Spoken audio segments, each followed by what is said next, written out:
And don't dream when I wake up knowing, just as the day will be a surprise, I don't know what it will be. As much as I have a programmed, calculated routine who said that God cannot surprise me, who says something of a little girl can happen and provoke me a joy, I don't know. Who says this can't happen? So looking at the life we have, this year we have, it's as if we gave God the right. Look, sir. I want to be surprised for a new time. I want to allow my destruction, that everything that ruined in me this year is of profound teaching, that fills me with wisdom, that grants me the fun of identifying everything that can be even more beautiful in me. This is our desire. It is making our way of being beautiful, beautiful, fair, true. The reality is very attractive when it condenses these three realities. She is beautiful. She is fair. She is true. When we are willing to live Christianity, we do not want to, but to allow the beauty of God to be reflected in us, that are reflected in our attitudes. How does a Christian recognize the other? The way you welcome. I can say, handsome, that I live the gospel, that I am minister of this, minister of that, I am a priest. I am a prophet. But if I mean a person who approaches, I give a contestimony for her. I frost in her a disbelief of my Christianity. Worse, I get unbelieving of myself, which is the great trap of the devil in us, is when it makes us get stuck in these petty shops that disagree what we know of our growth. What is not the judgment of the other who knocks me down is what I do when I lie my head on my pillow and I know I don't act Christian. It is like this, my people, increasingly allowing this light to reach our conscience, radically transform our way as we look at us, the way we look at each other, because it lacks this light that guides you, which allows you to walk safely, and God enlightens our conscience more and more. This is the life project we need to have for 2015, that our conscience is increasingly enlightened so that God gives us conditions to recognize where we make mistakes, where we are petty, where we are not acting in a beautiful, fair, true way, where we are not acting in a beautiful, fair, true way. Then, yes, we are entering the year as every Christian needs to enter. The responsibility that puts us sowers of life that we want to reap. So be honest. Look at the seeds you have sown in your life. Look at the seeds you have sown in the other's life, and realize if these seeds will generate good things or generate bad things. Because this miracle God doesn't do, see? If I sow bad things, it is quite likely, very likely, and it is not certain that these seeds will bring me very, very, very bad fruits of being enjoyed. Now, if I am careful through illuminated consciousness, new proposals, we always need to articulate what is gone with what we will still have. Life is much more beautiful when we can manage these two realities, the past and the future, wisely. Even because the present, this moment we have now, is the two-stroke articulation, one that I no longer have, and the other that I didn't even expect. So this wisdom putting me on the possibility of seeing my present time as an opportunity to enforce the past I had with all the difficulties, with everything that was painful to me, and at the same time not allowing what to might was painful to keep me from dreaming a better future. Leandro, you, who participate in my life so directly, you accompany me. You who are my friend, increasingly reflected in the concept of friendship. While a bond that fraternizes us, that puts us, even if we do not participate from each other's life. In everyday life, when we identify people who are articulating dreams similar to ours, in a time where there is so much war, where there is so much disagreement around the world, we find people who are making their personal effort to establish bridges instead of breaking them. Don't allow prejudice to move us away from each other. That prejudice prevents us from meeting people who sometimes we judge badly. In a time where the world has been so cruel, we have reduced cruelty in the space. You identify people who are doing this too. This generates a friendship, a Christian fraternity. Even if another is there in Indonesia and me here in Brazil, knowing that this man who loves in a different language, with different customs, is looking for the same ideals as me, makes me friends with him, even if we never attend to each other's house.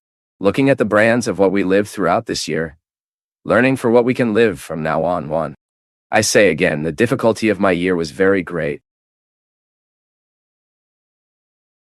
But at the same time, so peaceful, so visited by hope. Because that is what God moves me. Living. I cannot bear witness to my faith if I am discouraged with life. As much tribulations I have had. Maybe you know, I've heard myself tell, one of the tough episodes of my life this year was that my house has literally felt a very strong rain in Taubaté. The structure of my roof was not built as it should be to support a very large volume of water.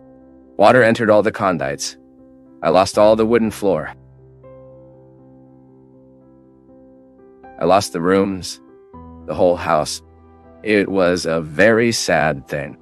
I remember I was traveling, and when I got home, Tika, I've seen it through the garden. I've seen that something very serious had happened. It was on March 9th, when Thitik waited for me to get off the taxi. She hugged me already crying. And when I entered, guys, it was a horrible view of seeing the fruit of your work, your commitment, your things, all destroyed, the house, that structure, that hitherto condensed affection, which was your resting place. There is no more. You cannot sleep. You cannot lie down. You cannot sit. And suddenly the kitchen door has been opened, and in the midst of all wreckage, that whole dirt, Luca, my puppy. And it was impressive how God healed me through that creature at that moment, you know? He, with those wide old home, happy because I was coming home, not knowing the meaning of that destruction, because he didn't even know that it was destroyed. He just wanted to find me. His friend had been 15 days away, traveling, and was coming back at that time. He had no intention of looking at me with some look other than the joy of seeing me. And it is as if, at that moment, God made me understand through the non-understanding of the prophet, the tragedy, that life can always be beautiful. Since when Thipu find a reason, even if it is small, for us to start over in our history. What is a destroyed house? Anything. Is it a financial loss? And what we can't allow is that the house falls inside us. What we cannot allow is that the structure that supports us can crumble through the problems we face. Maybe you have. You may have people who can mean all your disasters, all your tragedies at the moment you get home and hug you. At that moment, Teek's hug was a livelihood for myself. But what God spoke in me through that creature, who does not understand anything about tragedy. Identify at that moment the voice of God speaking in me. Just as Francis of Assisi said through nature, through the animals, committed me even more wide of everything I needed to drop inside me with that house. Because sometimes it's not just a falling wall, it's not just a roof that collapses. It's human structures within us that need to crumble. Our attachment, who knows? Our attachment to what is material, and suddenly when I looked at all that we can materially rebuild, and I saw my friend who could not have been rebuilt if he had been killed, just as we look at a father, a mother, a child, A wall you rebuild, a ceiling you tidy up, a gate that fell you get up. A human being will always be the greatest preciousness we can have in history, in our personal history.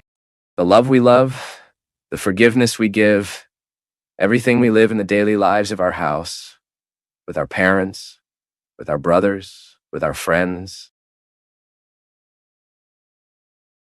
At that moment, the hug of Luca, that smiling look at me, told me that. Glad you came back. Full stop. Glad you are here. Full stop.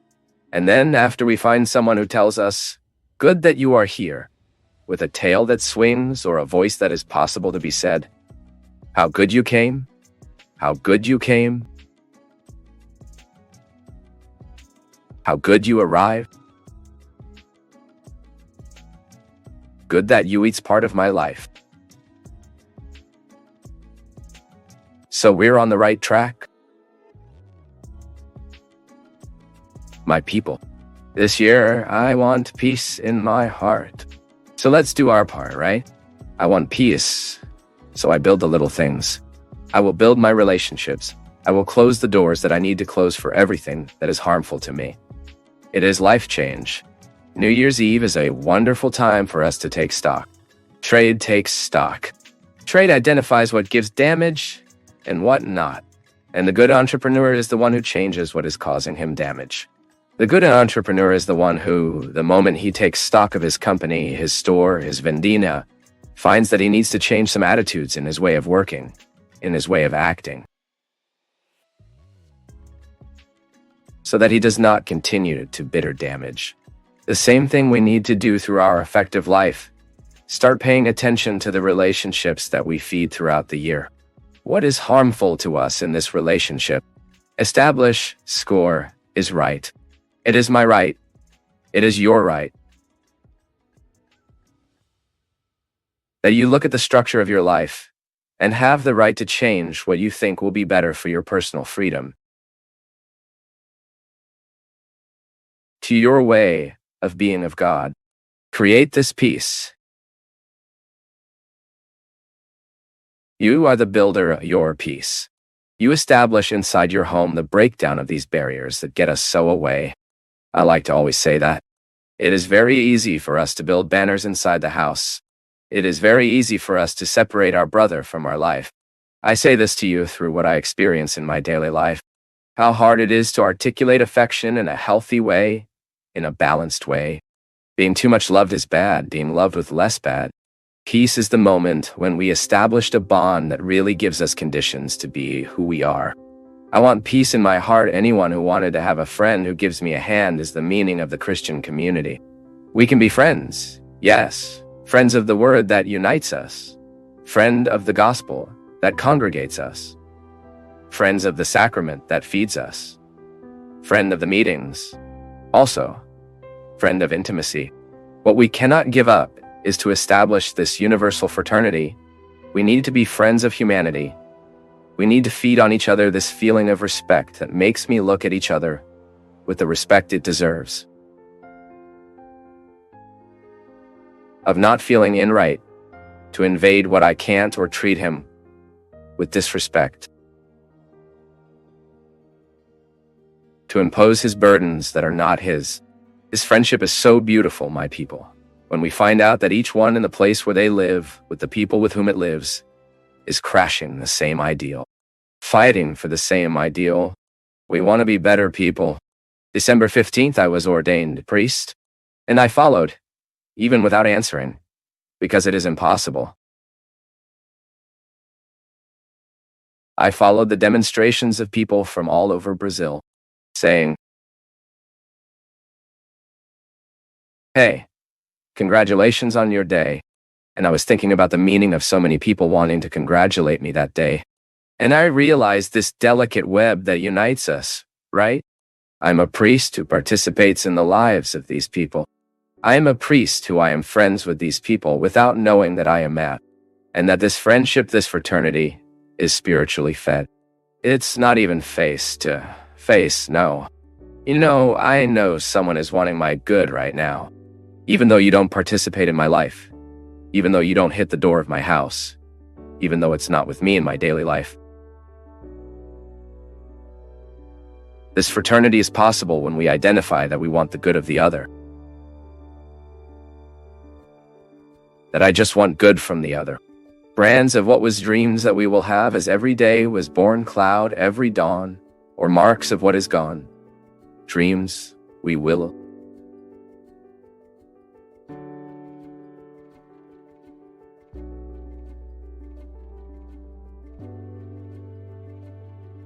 A well-done question. She has the power to generate very creative answers within us.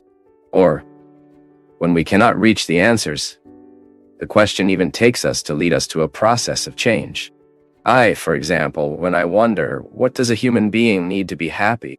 I may want to find the answers by placing all the dimensions of material happiness, which is no problem. I need material realities. I need the comfort where to sleep. I need food. But when I enter the spiritual dimensions of happiness, then that it has no end, because it is spiritually different from matter. Materially, I can be almost saturated with much joy. I find people who have a lot all the time, and I know how difficult it is for them to manage everything they have. Sometimes they spend a good part of life and time by managing what it has materially achieved. And it's not enjoying it, right? See? It is managing. I like to say that I have tried not having it, and today I experience it. Both are difficult. Not having is very difficult, and having is also very difficult.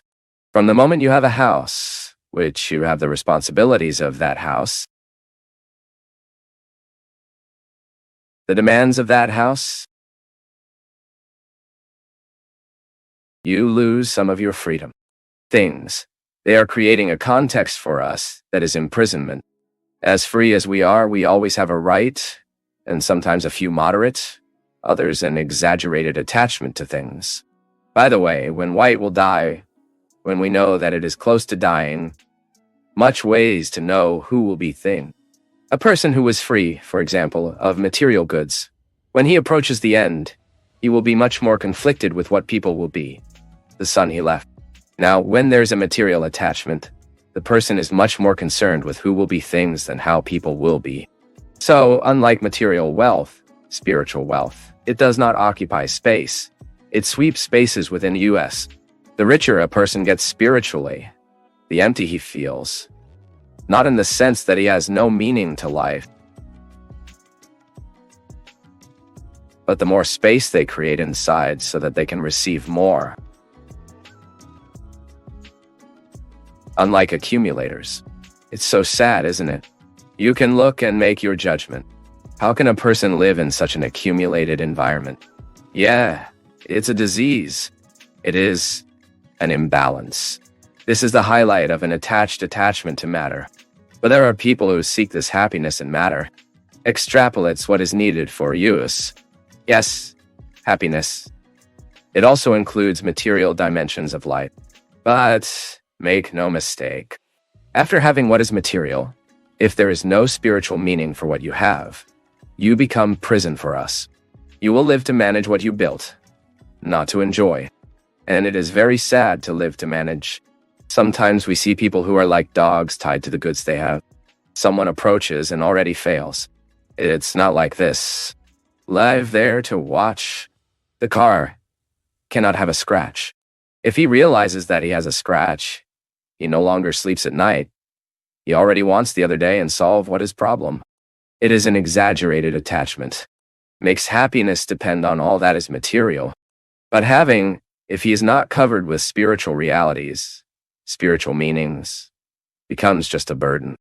Then you arrive at a time you even need to ask, right? Who is from whom? Is it the car that is mine, or I am in the car? Yes, happiness includes material needs. It is good for us to have. Things do not make us richer. Things only make us heavier, because it is having without spirituality. Because I may well coat what life has given me through my work of spiritual meanings. My house, for example, is no longer a weight for me when it becomes the place of my true rest. My true rest, where I find my peace, my tranquility. where I redo my tiredness, and where I put the people I love. Everyone who frequents that house becomes part of spiritual happiness. It is so beautiful when you enter a house and you realize that respect for the other is in the small details. It's not just a home to be beautiful, no. It is a home to have spiritual meaning. That's it. They're the people who transit there love each other. And that becomes part of spiritual happiness. You are accompanied by people you have learned to love. The other is not seen as just an object to meet needs. No, the other is a being that is part of the joy of my house. We grow up too much as people when we can overcome the meaning of matter. No, we need to allow God to raise us, to grow us. Spiritual maturation, spiritual richness, to everything you have already achieved, everything you can still achieve. For you to be rich spiritually, effectively, and even then that little you have already achieved. It may not be much. It is so full of meanings that you feel rich. You have that feeling that it was worth it. You get generous, you are grateful for life, which is very bad when we do not learn gratitude. We can conquer so many things and we are still not satisfied. Why? The spiritual richness of being grateful is lacking. To understand what you have achieved as a result that always deserves to be celebrated. I wish you, in your struggles, you always have the right and the possibility of removing your excesses, so you can see before your eyes your fundamental truth, without exaggeration. Just you, and from that, you meet the path of life. This is so interesting, huh? What do I like about the other? It is what is left of our encounter. This is what we tease when we are together. Friendship, it works like this. I like what we tease when we are together. And it's so easy to see, because when you are with a particular person, you tease. You, Martin Buber, said that you are another third person with your own existence. The meeting between two generates spiritually, not materially, of course, but very noticeable. For this person, we fall in love, or with this person, we have implication, dislike. This is what is left of our encounter. Now, suddenly, if a third person arrives, it already modifies. Naturally, we are modified when there is a third person among us because we are no longer just what we are when we are two.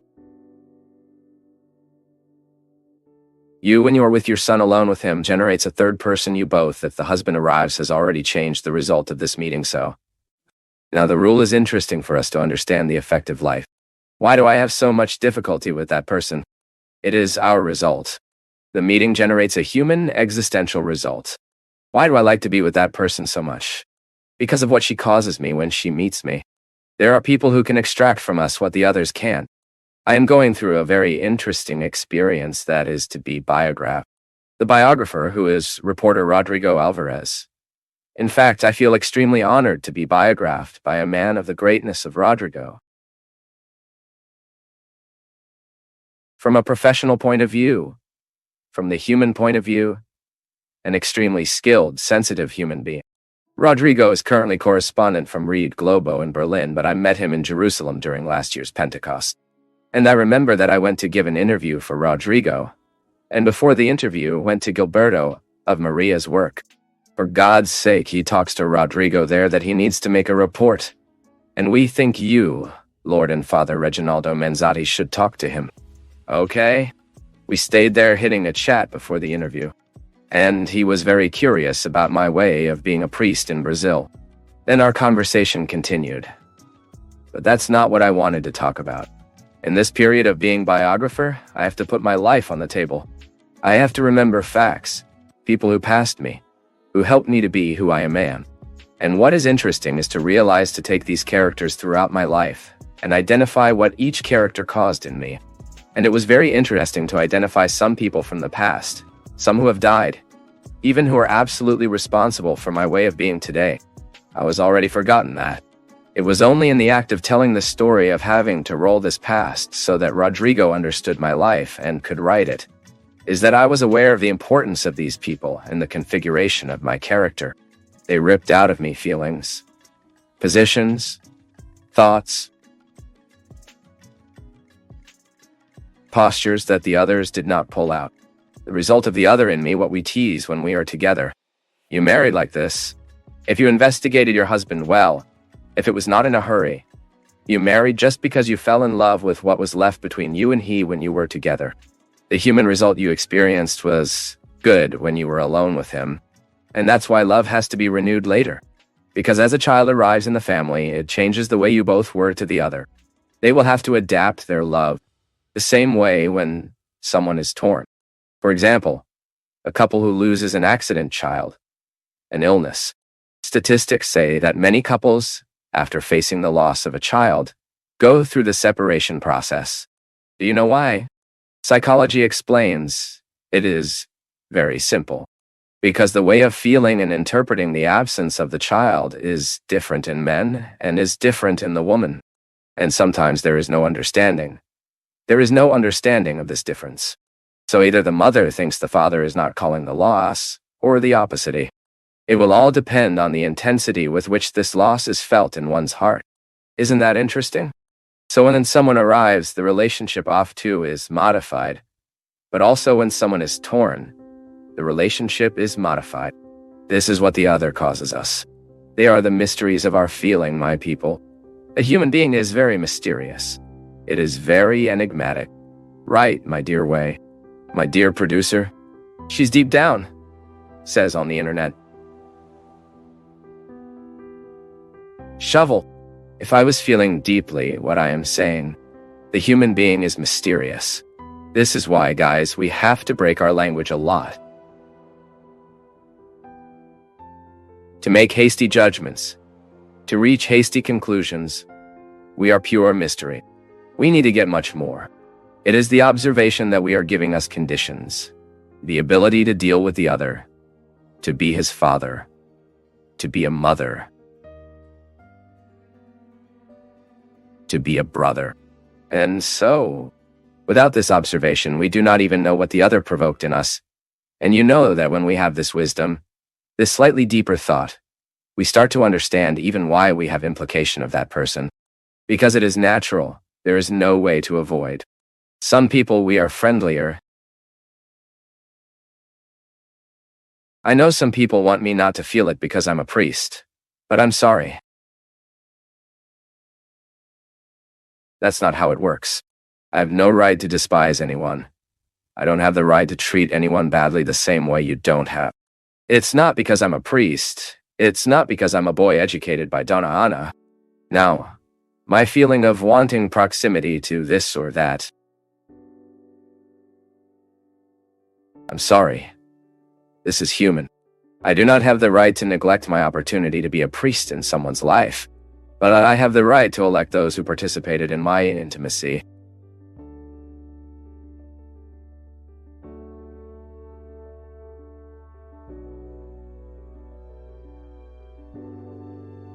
The way it will heal within us depends on the work we need to have for it to happen.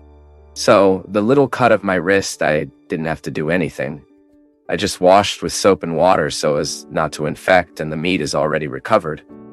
Already created a cone. Soon falls. And I won't even remember that it happened here. If it had been a slightly deeper cut, I would have to have had a little more care. And if it were a surgical cut, even deeper, bigger, it would have to be my care. Donna Raimonda, losing a son, a murdered grandson. I believe it was for you how to suffer a great surgical invasion. It is like receiving a cut that needs a lot of care. And how do we take care of a cut since, Donna Raimonda? First, we have this presence of God in our lives, as angry as you stay. And it is natural for this revolt to happen at first. But the simple fact that the lady puts himself before God, he knows, without saying anything. Madam, I'm here. I have nothing to say. You know very well how I am upset with the Lord. Because I believe that the Lord should have avoided it. I return to the beginning of the program. Sometimes, in our childish vision, We think God will be there preventing all the evils from happening. And not quite. God's protection happens in our lives, yes, but unfortunately, God is limited when the other hood is living by our side, not committed to the good. That's why, my people, that conversion is not just a personal dimension. It's no use praying for your personal conversion. Only, you always have to pray in community, the communion of saints so. Because my life, my safety also depends on my brother's conversion. It's not like this. If I know that my brother is converted, living a life in God, I know he does not offer. Of course it offers, because evil can happen in everyone's heart, even when we are in God. But whoever lives a life in God, of course, they will think 2, 3, 4 times before doing evil. So, evil is present in the world. It is very present in the world. Our children are being murdered, and if they are not murdered, as the lady's grandson was, Donna Raymunda, our children are being murdered through crack, cocaine, drugs that are coming that we don't even know the name. Our children are being killed through injustice. Our children are being killed through the lack of opportunity. So the cut exists everywhere. Now, ma'am, to live this reconciliation and this forgiveness is to be in the presence of God as you can. Do not invent a character. Suddenly, the lady's prayer will be just that. Hey, my Lord, deliver my heart with all resentment. Just that. Remove this resentment from my heart. Help me to understand life. Help me to understand that what happened was not your will, definitely. People, I cannot believe that God's will for a boy is that he is murdered. This is the diabolical that entered the middle. I always believe that God's will for our lives is that passage. It is that we live, and that we live in abundance. That alone God wants. I cannot give God a desire to come to hurt what I know he is. God is love. God in love. And unfortunately, because people can't be adept at this love, we end up bringing evil to evil. Put yourself like this, Donna Movia. I think it's the only way you have to live this process of healing. Seeking this presence of God. Surrounding good people. Occupying the lady's head with good things. It's time to do a volunteer job, you know. Sometimes, Donna Raymunda, we need to get out of our pain. Meet the pain of the other, so we can recover. Sometimes many parents find comfort like this. So my son was murdered. From today, I will create an organization that will fight violence. Many parents reacted like this, faced with the loss of the children, in the face of the pain of the children. They found a job, a reason to follow us, and that's how we are healing our pains, right? We all have a cut to be healed. Each cut, depending on intensity, needs more care. Sometimes we even use therapeutic aid. We need a doctor, we need a psychologist, a psychiatrist, depending on the case. Of course, with great caution so that these professionals do not numb us. Pain cannot be numb. Sometimes a medicine is necessary for a time of our lives to balance us, because the pain is chemical too. But we cannot allow it. That we will now treat our sadness only with medicine. No, it has to have attitude. The attitude counts much more than any other medicine. The drug may even help us the moment we have no structure to take action. But then your own discernment looking for your process to feel that you are taking steps, and that you are already with your doctor comes to the conclusion that it is time to take that medicine that was served for a certain time. But then you continued walking, Dottie. Have you observed how shallow we are in understanding joy? When you hear the word joy, what comes to your heart? What is the first image that comes to your head when you hear the word joy? With a mouth full of tooth smiling, right? Or someone telling a joke, a circus, right? Our understanding of what we call joy is often shallow. It often goes through the signs. The signs external, then it means to be cheerful. Joy cannot be in our lives just an external factor. It is a human reality that touches us every day, or because we feel, or because we are seeing someone feel, or because we would want to feel. or because it is absent. What is joy?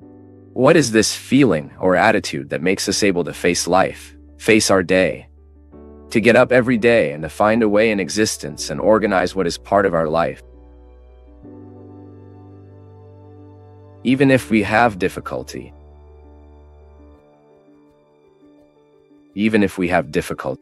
joy we identify at the moment the face demonstrates. It's the first news we can have from a happy person is when you look at her and realize the smile.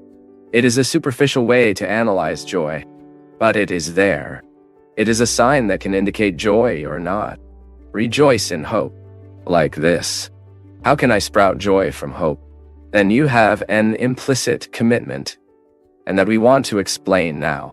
You only have the right to smile, the one who truly prepared the reasons for the smile. Hope is compromising. Because I say what I hope, I have to demonstrate in my attitudes. I have to make my life a context of actions. We often want joy. We want happiness in our lives. We want fulfillment. But we do not want the commitment of hope. Hope is not crossing the arms and expecting things to happen. It is an expectation that puts us in an action process.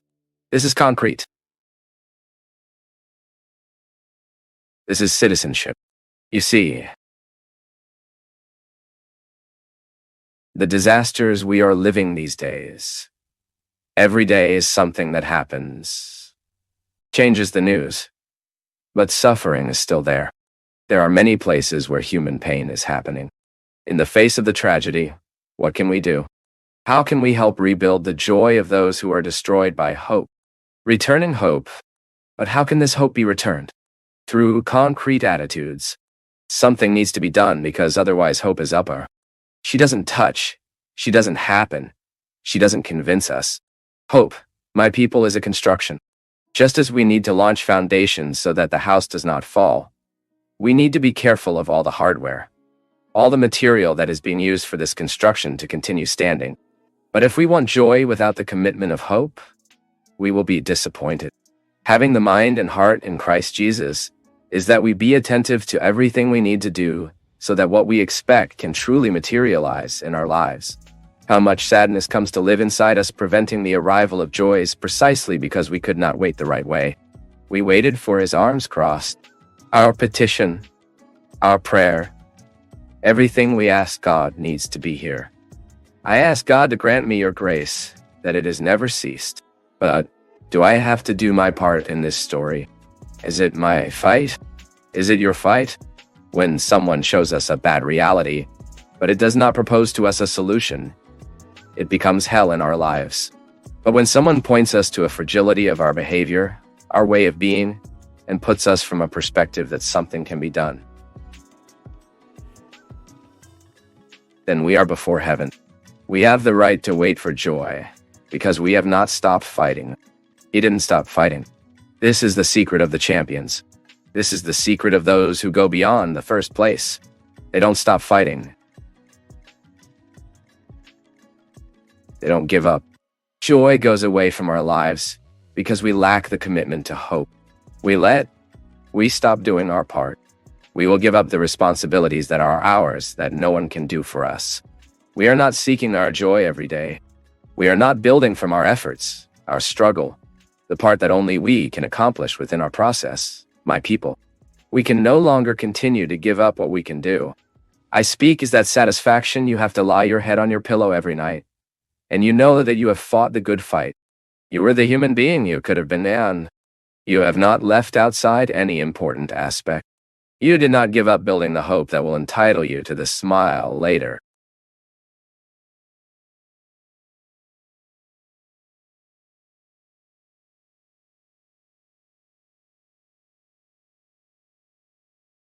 From all of us at Path of Faith, thank you for being part of today's discussion. We value your input, so please share your thoughts in the comments. Show your support with a like, spread the message by sharing, and subscribe to stay connected with us on our journey of faith.